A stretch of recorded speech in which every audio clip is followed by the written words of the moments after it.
আমাদের internal storage অর্থাৎ set memory ফুল হয়ে যায় জাস্ট কয়েকটি কারণে।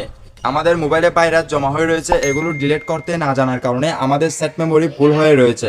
তার জন্য আমরা সর্বপ্রথম চলে যাব ক্রোম ব্রাউজারে। ক্রোম ব্রাউজারে যাওয়ার পর এখানে দেখতে পাচ্ছেন ত্রিকোণ আইকন, এই ত্রিকোণ আইকনে টাচ করবেন। টাচ করার পর সেটিংসে ক্লিক করবেন।